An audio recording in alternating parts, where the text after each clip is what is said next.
Well, hi everybody again. Today on the Soapbox, we're going to be interviewing Guy Collins sitting next to me. Now, Guy has been through a mental collapse about 5 years ago, and I just want to say thank you to Guy for being prepared to let us enter into your personal life in this regard, in the hope that your experience may be able to help others. And obviously in doing this, it's not just going to be all doom and gloom. It's going to be about how God has been with Guy as a believer in Father God through this experience. So Guy, can you just start off, please, just by taking us back to the day when you experienced this mental collapse, and just how did it show itself to you? Yeah, so I was running a very busy business. We had quite a bit of staff, quite a bit of turnover, and to sort of say that the business was hard is true. And we've been going through a lot of stressful situations with the business. It was a family-run business, which me and my wife didn't own. We were working for family, and there'd been a lot of stressful stuff going on. And one particular morning, can't remember what day of the week it was, I got up, did what I usually do, go off to the bathroom to, shower and brush your teeth and so forth.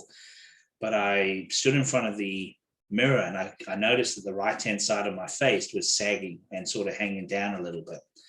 And I sort of looked at this and thought, that's not good. What do I do with this? And the first thought that came to mind was, I didn't want my wife to see it. So I kind of exited the house real quick without getting close to her and not sort of turning that side of my face towards her. And I just left to go to work. Corinne arrived later at work because she would take their children to school, etc. And she came to me and she said to me, I need to see you. Can we go to our office? So I wanted to speak to her. At this stage, I've got, a little bit braver to say to her, hey, I've recognized a problem. And I said, yeah, I want to chat to you too. And so our office in those days was in the toilet, because that was where we would have our little private meetings when we wanted to discuss some stuff that nobody else was supposed to hear in the whole business. And as I went in, I turned around, she closed the door behind me. She said, your face. And I said, yeah, my face. And she said, it's hanging. I said, oh, it's not hanging now. She said, well, it was earlier. I said, yeah, it was hanging on the right-hand side. She said, what's up with that? I said, I don't know. It's obviously not good. She says, well, we need to get you to a doctor. And I said, well, we can't do that now because we've got this meeting and that meeting, and I've got to see the lawyer in the afternoon. And so we went through the best part of the day and got to the meeting with the lawyer, who was a fairly good friend as well. And he asked about the face, and he said, you just need to stop what you're doing and just go to the doctor. And we did. And when we got to the doctor, he booked me off for 2 weeks. He said, I don't think you've had a stroke, but there's definitely something going on.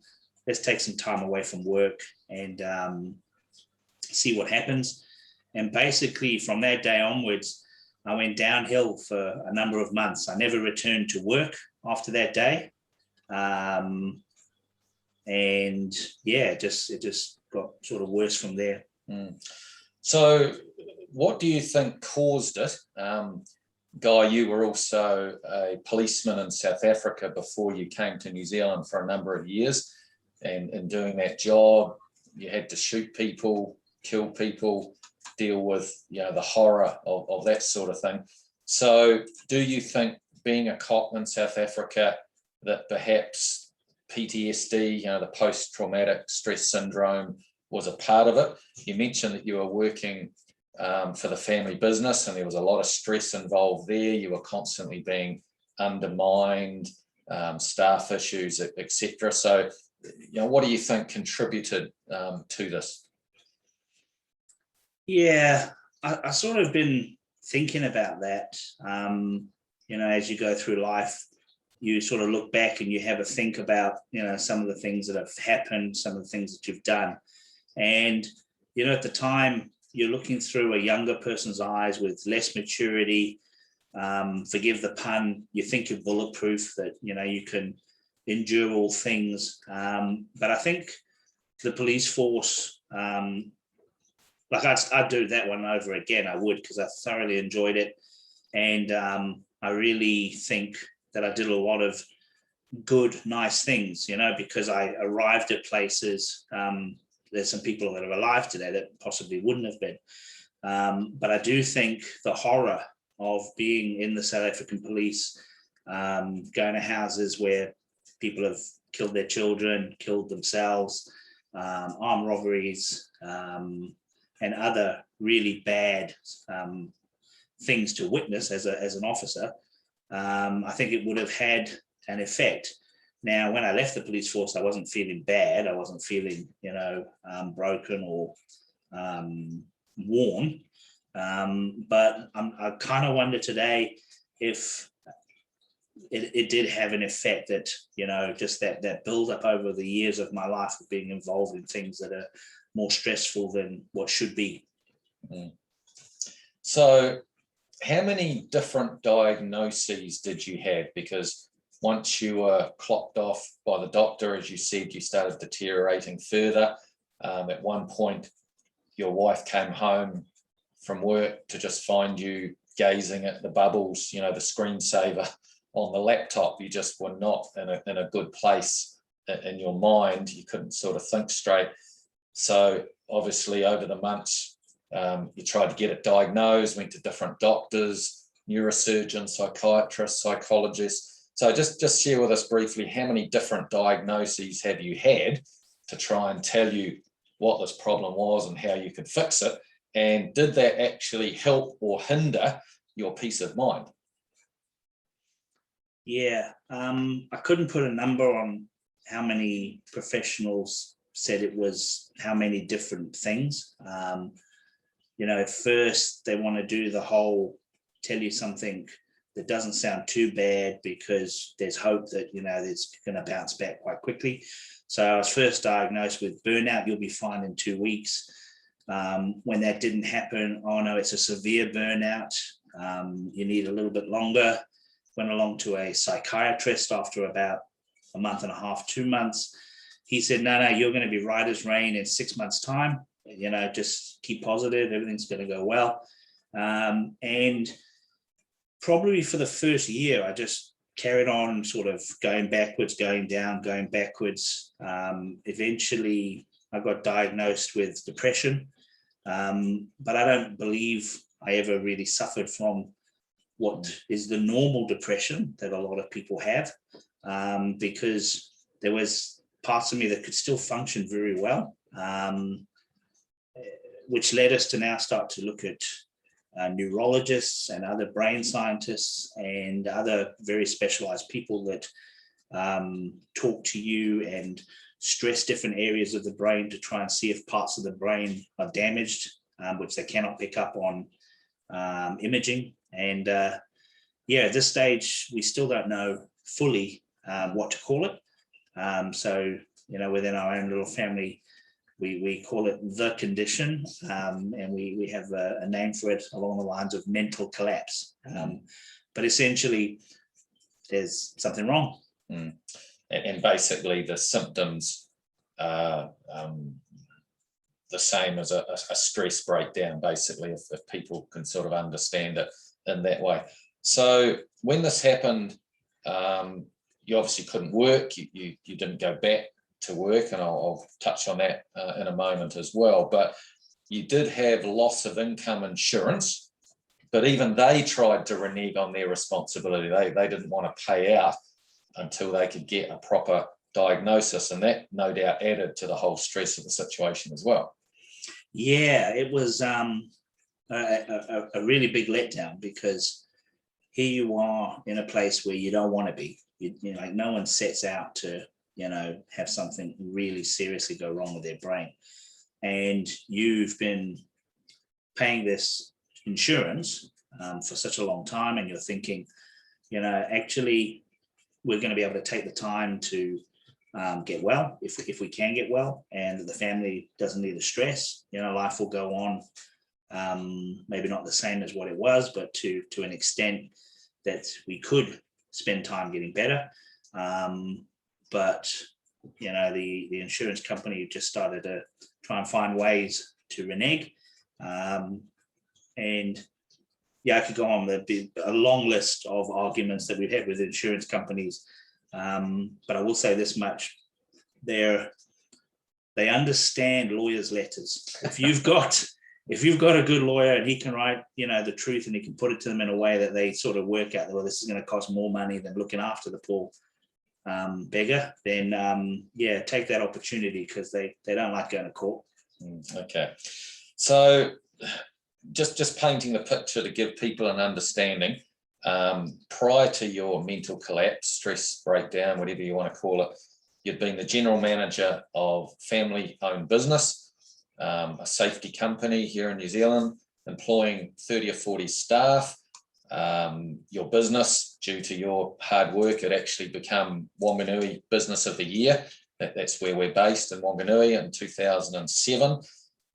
You had set up the only mask making factory in the whole of the country, which has really come to the fore in the last couple of years since COVID. The Prime Minister of New Zealand actually visited the company that Guy set up with all these machines making masks, because New Zealand started making masks flat out. You actually set up the Ministry of Health New Zealand contract, making these masks for the Ministry of Health, supplying all the hospitals. So you've been a successful part of a very successful business. Now you're at a point where you can no longer work there due to this breakdown. Where did it leave you, losing all of this? Yeah, so at the time, God was really awesome in the way that I was sick, because I didn't get a chance to think about the loss, about how things were, and I sort of look back on that and I think that was God protecting me to a degree from knowing actually how bad things were. I think probably my wife would be able to answer a bit more about that than I can, but if you think about it, there must have been a huge loss, because you go from running a busy business, lots and lots of staff, lots and lots of turnover, lots and lots of customers. And we were an amazing business. We were a really good business. Our customers loved us. We'd get emails every day saying how amazing we are. And while, me and Corin were really good at the role that we played in the business, we have to acknowledge that it was God that did do all that work, really, and brought about such an awesome business. So not only that, but I was playing a role in our overseas missionary. I was supporting the guys that were going overseas, and other aspects of being spiritual. And all of this sort of just disappeared, like very quickly, like in one day, it was no more. I went from being able to juggle, lots of balls, remembering everything in my head, never having to write anything down, to, some people would look at me if they didn't know me and go, well, he's a bit of a thicko now. Just lost a lot really, really quickly. Okay. So looking back, hindsight is always a good thing, but looking back, tell us about some of the warning signs that you can now see of the event, and the counsel that you'd also received prior to having the collapse about your life situation. And the reason we're wanting to do this is not to obviously make you look bad, but just to try and help others who may be in a similar situation, who might see the same warning signs, to try and prevent this from happening. So tell us some of the things now that, looking back, you see as warning signs of this sort of impending collapse. Yeah, because my memory is not terribly good. There was a certain printer. There we go. I was about to say, John might step in here and remind me of a few things. So we'll probably start off with John's role, because as you probably know that John's a really good friend of mine. He came to me, I don't know how many months before I went pop, and he was very thorough and he was very firm and very loving in how he approached me. And he said to me, I want to talk to you. I want to counsel you, and I really need you to hear me. And basically he told me, I'm really worried for you that the amount of stuff you're doing and the amount of pressure that you're receiving from the business and from the family is going to have an adverse effect. I can't remember John saying what he thought the outcome was going to be, but he certainly made it very, very clear that he felt that I was heading towards, a big something, So yeah, John got that one right. The idea of that, of course, is just to have balance. There's no problem being a hard worker. God expects us to be a hard worker, and to work for our employers as if we're working for God, the scriptures say. But there's got to be balance in our life. And yeah, sometimes work can just be all consuming. And of course, being a family business, the family who was sort of above you as your immediate boss, very, very demanding, very undermining, not very supportive, which all added to it. So yeah, I just felt, at the time you needed a bit more balance, more time to come to meetings at church, more time for your own family, bit of R&R just to let off steam. So yeah, I think balance in life is important. Work is a means to an end, not an end in itself. So yeah, that's just one thing to think about for all of us in our work life. So now maybe the printer story. Yeah. So there was a time when we were packing a container and I was waiting on the list to put into the container, and it was for our parent business back in South Africa. And this list wasn't forthcoming, and 2-3 days are going by, and we're not allowed to pay demurrages. And if you don't close the doors on a particular day at 4:00 in the afternoon, then you start paying demurrages. So I was sort of caught in a rock and a hard place because I've got to close the doors at 4:00, but there's no list. Anyway, I made a choice on what to put in the container based on, packing these containers for South Africa for a lot. And then 6:00, the list comes through. I phone and I say, hey, we've closed the doors already. Thanks for the list. And I was about to say, I did manage to put in nearly what you're asking for. And the particular person, started screaming and shouting at me and going mental and so forth. And I put the phone down and yeah, kind of lost the plot a little bit. I had a cricket bat quite close in my office for some reason. And I remember picking it up and looking at the fridge and thinking, no, that's my fridge. I'm not going to hit that. And then the fish tank came into view and I thought, no, that's going to make an awful mess. And then it sort of gave out when the printer came into view. And yeah, I ended up taking to the printer and the printer no longer works. You smashed it to pieces in actual fact. Yeah, lots of little pieces. Months later, we were still finding bits of it in the office. So that was, if you like, a warning sign, a sign that things weren't quite right on the stress levels when you've got to take out the office printer. At that stage, I think you were almost prepared to walk out, but you got talked into staying. Yeah. And I think that was only a few months before your final collapse. Would that be right? So yeah, just an example again, look for warning signs. I think we all sort of know what it's like to be stressed, and I'm not saying all stress is bad. You'll hear from psychologists that actually stress can be a good thing. It can lead us to good outcomes, but there is certain levels of stress which aren't good. So yeah, look for the warning signs if you ever see things like that. Yeah. One of the other things that's a little bit worse than that is at one stage I came away from a meeting.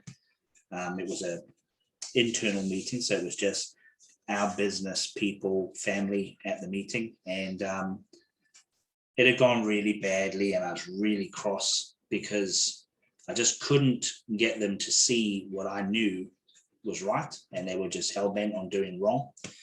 And as I was driving away, I eyed up this red post box. Here in New Zealand, in the rural areas, we have red post boxes. And I got it in my head that I'm going to drive over this post box. And I wasn't actually thinking that I've got to go through a ditch and then through somebody's fence to get to this red post box. Fortunately, I didn't. And I came to my senses before I went off the road. But it's kind of weird how a situation like that can come about. You know, you're clearly not in a good space when you start thinking this way. Right. Yeah. Okay. So thanks for sharing that. So you've got to the place now where you've had a mental collapse. Essentially, you've lost your job. So I've got to ask this question: do you see God in this in any way? Like, this is a bad situation that's happened. You've lost so much. Do you see God in this? I do. Even at the time of getting sick, I maintained that God is good. He only does good. He's for me. He loves me. He wants the best for me. And fortunately, my church had spent, for all of us, not just me, a lot of time focusing in on that our God is for us. He'll never forsake us. He loves us. But that doesn't mean that consequence is not going to play out, or that he may put us through hard, severe stuff to bring about a better life for us going forward. So I'm able to look back and see God all the way along. And thank you that he didn't leave me, because I don't think I'd be where I am today if he had not followed me along. I want to tell a little story at this stage. Guy might fill in the details. So this event happened about 5 years ago. So probably 2 or 3 years ago, Guy and I, we both work for ourselves now, and we'll come to more about that in a moment in Guy's situation. But we'd gone away on a sales trip together to Auckland, which is about 6 or 7 hours drive north of where we are. And we were coming back and driving along the Auckland motorway, which is a 3 or 4 lane highway. Not as big as the ones in LA, Joseph, but as big as we've got over here. And we were driving along, and Guy and I had just been joking about the fact that Guy was cuckoo. And I don't know if you use that vernacular in the States, but if we call someone cuckoo, that means they're lost, they're away with the fairies, they've got a problem in the head. And we were just joking about how, Guy, you're cuckoo. Well, that very second, a car drove past us on the left with a personalised number plate. Now, again, not sure if it's the same in the States or Australia, but in New Zealand, you can purchase a non-standard plate, a personalised plate with your name on it or whatever, and that is unique to you. There is only one that say that. And a car drove past us with the personalised number plate cuckoo, Cuckoo. Crazy, absolutely bizarre. You can work out the probability. It's very easy. It's impossible that happens by blind chance. There's one vehicle in the whole of New Zealand that has that plate. It happened to drive past us at that time when we had just been joking about Guy being cuckoo. You have to see God in that. And so when you ask the question, well, how do you see God in that? I think there's a few things. Firstly, maybe God's got a sense of humor because this is bizarre. But secondly, I think it was God's way of saying, yep, Guy, you've got a few problems in the head there, but I am with you, and I'm letting you know I'm hearing your conversation.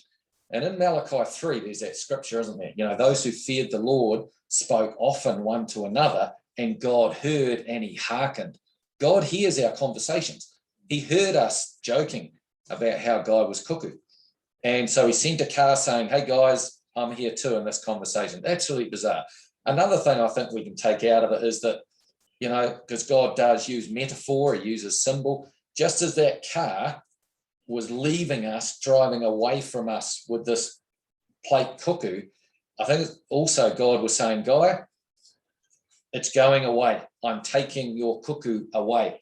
And we'll talk a little bit more in a minute how God has actually been with Guy very much and led him on. So I think it's a bizarre, funny story, which we got to tell in this situation. No, brilliant. Yeah, no, it is bizarre. It's kind of amazing. And as a one-off, you'd sort of think, wow, it's possible that it was coincidence. But what I want you guys to appreciate is that we saw this type of thing quite a bit, even before I got sick, and certainly since I've been getting better. So we know, our Father does these things. So because we believe all things work for good and God is in this, God, we would have to say, definitely wanted you away from the family business, which was putting you under so much stress and so much sort of negative influence coming from there. So do you believe God specifically brought this seemingly bad situation to fulfill his purpose for you? Yeah, I don't know about that one, John. We can get sick and have problems because we don't shape up or we don't listen. And therefore it's consequence put in place as a necessary thing that happens because of the situation that you've allowed yourself to get into. So for me, school is out a little bit on this one, yet I'm also aware that God will. There's people who he's driven mad to bring about their salvation in the Bible. So yeah, not 100% sure if it's God did this or if he allowed it, has been with me after it. I can't say that I've actually got that question fully answered in my own head. I think it's fair to say, though, that whether God just allowed it to happen or whether he specifically brought it upon you, God is in control, either way you look at it. And of course, we think of Job at this stage because, not only did Job lose his stock and his family members, they got killed, his children, he also lost his health.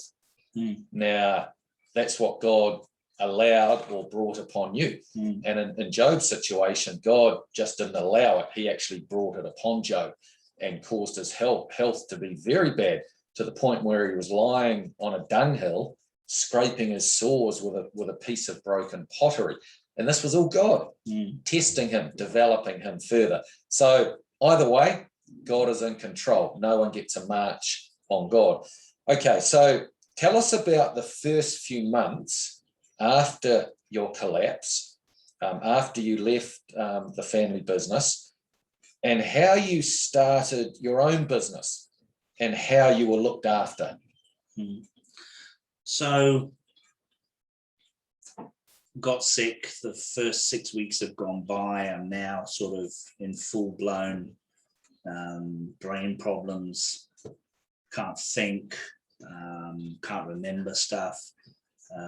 Don't even know that I can't think or remember stuff. My wife describes that I was in a position where I didn't even know if I was hungry. Like, I couldn't have a conversation with her at times. She'd say, would you like something to eat?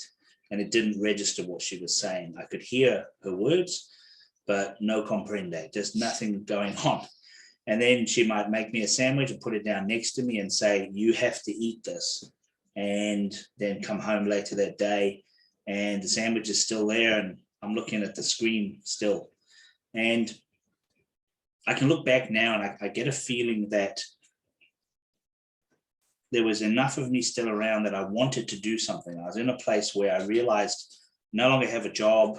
I've got to do something. I've got to put food on the table. But the part of the brain that was damaged wasn't able to actually do anything to bring that about. So for probably, 6 months after the collapse, I was in that sort of state.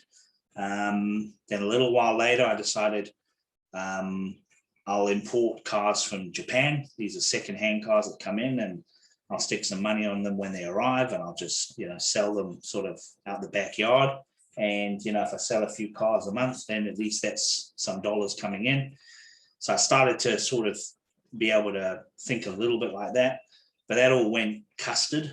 The insurance company eventually started to come to the party once a period of time had gone by that was set in place that, after a certain amount of months, if you're still unwell, they would start to come to the party. So that came into us from a financial point of view, and that helped us. And then a little while later, they decided, no, they don't want anything to do with us anymore. I should be well. All the professionals that were on their books now said I should be well. And therefore, they felt that they could just, toss us by the wayside. But God sent one of my customers from when I was running the bigger business to me. And he came and he, found me at home. He says, Guy, I've been looking for you. No one would tell us where you are. They sort of led us to believe that you were dead. Because he was my friend in those days when we were running the business, he was worried. And so he comes inside, and after sort of spending some time just chatting and so forth, he said to me, Guy, we need you. We need you to do what you used to do for us. Can you please just import some stuff and start supplying us so all our problems go away? So you're looking now 6 months to a year. The previous business is now gone through some major problems. A lot of customers we're hearing are very, very, very upset with the service levels. They've gone to the dogs, basically. And I see this as God. He's caused that business is now failing so that he's preparing for us to go into business for ourselves doing the same thing. The importation of Japanese imports went badly for us because that's not what we were supposed to be doing anyway. I should have probably just taken that year to get a little bit better, but you're sitting there thinking, I've got to do something, I've got to put food on the table. So we started to work on starting our own first aid and medical business. And towards the end of the first year, we had a few products, we started selling them. Some customers came over and started to buy from us. And while I was still quite sick in those days, I was slowly getting better, slowly but surely. And as we were getting better, more and more customers were being pushed our way. And that's just God. Like, I wasn't on the road. I wasn't telling anybody anything. I wasn't in a place where I could have, proper meetings and all this sort of stuff. And God was just causing that people would come to us. One of those was a very big customer. And we were in a place when we started the business that we had a little bit of money, enough to sort of get off the ground. But when you're importing things, there's these things called minimum order quantities. So it's 5,000 or 10,000 of each item. And he caused this customer to stop their own import program. She got really upset with importing herself and it going badly. And basically, she supported us for half the stock that we needed to bring in on the first orders of 5,000 or 10,000 of a unit. And because of that, one, we made profit out of her, and two, we were able to get to the minimum order quantities to start our business, which we probably wouldn't have been able to do. So this is God. Just, I know what you need and I will deliver. And yeah, it's an interesting lesson to learn. And they were unsolicited. So you didn't go looking for people. People just found out that you'd left the previous company and came looking for you and found you. I know there were several examples of quite big companies doing that, wasn't there? Yeah. So God was looking after you, even in this collapse, allowing you to start your own business, get you to a place where he actually wanted you. Right. So during this time, especially in the first few months when you had left the business, your wife was still in the family business, right? Yeah. She was still working there. At least that was some income coming in. But the sort of greater family who ran the business gave your wife a bit of a hard time while she was still working there with you having left. And also the staff started throwing their weight around with you not being there and giving your wife quite a hard time as well. on top of that, you know, your previous employer, the Greater family, were bad mouthing you out in the public place to try and undermine you. When you started importing your own products, they sent their reps out and told those reps to destroy Guy, to tell lies. They told customers that you'd stolen $2.5 million worth of stock when you left, which was all just lies, right? So these are pretty nasty things to be happening to you. How did God honor you during this time? Yeah, there's a lot there. Yeah, the lies in the marketplace, all of this sort of thing, we got to hear about it. And I had enough knowledge that in my mind, I was thinking, not going to do anything about it. Father God is my defender. He will sort it, if not today, next week, a year from now. At some point, things will get sorted. And yeah, very interesting how we're family, yet, you know, he's telling his reps, go out and destroy them, you know, and Karen was, you know, assaulted basically twice in the business, not physically punched or anything like that, but pushed up against a wall by the new general manager, shouted at, verbally abused. The staff within the business had been told, treat Karen terribly, so they now swore at her. You know, she'd, you know, a couple of weeks before, or a couple of months before, you know, they quivered when she went into a room because, you know, she's the one that pays the wages, you know, even though she was quite nice. But now that had all turned around. She was just a nobody, you know. So, yeah, very, very trying times. Yeah. God actually caused all that to backfire, didn't he? You know, out in the marketplace, the customers that were getting told that you'd stolen $2.5 million worth of stock and all this didn't buy it, did they? I can't believe Guy would do that. So when they finally did contact you and asked you this and told you this, you know, you were able to tell them what had happened. And you also had one of these reps, didn't you, who'd been told to go out and destroy you, and who believed that you'd stolen the stock and that you were the bad guy, a number of months later rang you up, didn't he, in tears, and said, Guy, I realised I was just told a lie. You hadn't done all this, and I just want to apologise to you.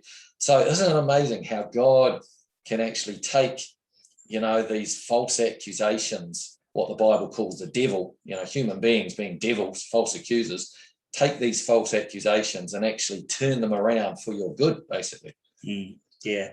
When you were talking earlier, you were saying, so how has this, you know, been for your good? And we face challenges on a daily basis, and a lot of those challenges are actually tests. And so, you know, for me to feel aggression or grievance towards the people that are doing these things is an incorrect response. It's a natural response, but it's an incorrect response, because we're supposed to, you know, turn the other cheek. We're supposed to pray for those who despitefully use us, for those who lie against us, our enemies. And I can't say that I was always good at this, but for the most part, I can remember, you know, those scriptures coming to mind that my church had taught me, and using those in that time of need where really, you know, all I wanted to do was go and settle the score. Yeah. Okay, so we're actually going to break this up into two parts. We're about halfway through the questions, and about the 30-40 minutes has gone by. So we'll, God willing, come back to it next time. But before you all sort of cry yourselves to sleep in sympathy for Guy, I just want to tell you the story does end well. God's definitely looked after Guy and his family. And 5 years later, definitely you'd have to say in a better place, running your own business, more freedom, and we won't give too much away, but don't cry yourself to sleep tonight. Guy's okay. God's looked after him. But I just perhaps did want to give anyone the opportunity who might have had a question to put to Guy at this stage. And obviously, just to reiterate again, the reason we're telling the story is hopefully to be of help to anyone else who may be under stress, that can avoid having a breakdown, or who may have had a similar collapse, and just give you hope that God is actually with you, and he will work good out of it as well. So I don't know if anyone does have a question they wanted to put to Guy. If you do, just unmute yourself and feel free. Joseph, Yeah, you come in there? Yeah, I had a question. What's your view on medications for treating mental or emotional problems? Do you feel it's up to the person, or do you think it's just not good at all? Um, as far as like pharmaceutical or natural remedies, or what's your take on it? So that's a big question, and there would be a lot of things to take into account when summing up, what is a good route for everybody. I don't think you can take a generalistic approach to it. There would be people that are and were more sick than I was, and it could be that taking those medications are good for them because it keeps them from doing something really bad. Guy, you actually, sorry, but just helping you to remember, Guy actually got given medication at one stage early on, and you decided to go off it, didn't you? Yeah. So I was starting to get towards that part of the story. And then, so we've spoken about people that may really need it. In the early days, the first psychiatrist said to me, you got to take these tablets, it'll clear the fog, it'll give you back some peace, it'll help you be a little bit sharper, et cetera, et cetera, et cetera.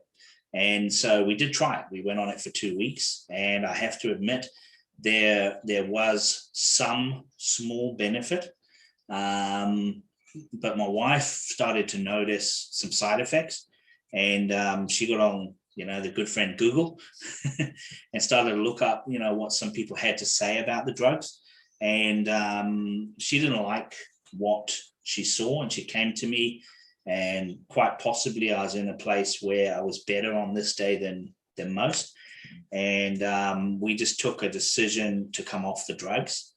And our sort of take for us, and I'm not saying this is right for everybody, was we said, well, we got sick without medication. We should be able to take the time to get well without medication, and to experience everything about being sick, rather than it being less real,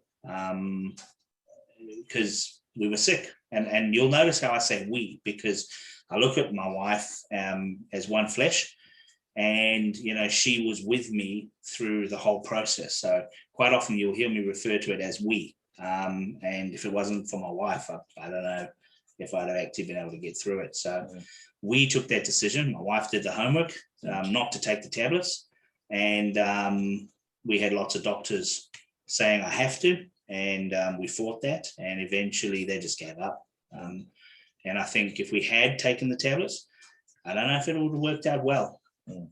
Yeah, what you've got to take into account, Joseph, and it is a good question that everyone has to measure, is there are always side effects. There is always a cost to drugs, and it's an easy go-to. They're diagnosed quite a lot these days, just an easy go-to, take this pill, you'll be right. But there's always a cost. There's always other side effects. So I guess, from Guy's personal point of view, from our spiritual perspective, we would always be saying, try the other options first. Try just getting your head right, taking a rest, having a rest, just, getting into the Lord. We're going to talk next time about how Guy has actually got into more ministry as a result of this, and he's actually been more useful for God as a result of this. So yeah, that would be the answer there. We're not doctors, but I remember talking to a psychologist once whose clients were high end, and what I mean by that is he would deal with a lot of doctors who'd come under a lot of stress due to their job. And he said to me, John, he says, it's all up here. It's all up here. So as Guy said, you know, if people have issues, and this is coming from a professional psychologist, it's up here. It's about getting the mind right. Not to say that we sometimes don't need medicines, you know, and drugs, but it's an easy go-to that probably in some situations could be avoided. So very wise question though, Joseph, thank you. Anybody else? Doesn't look like it. Okay, so we'll stop it at that point, and God willing, we'll come back for part 2 next week. Thank you, Guy. Let's stop it now. Thank you.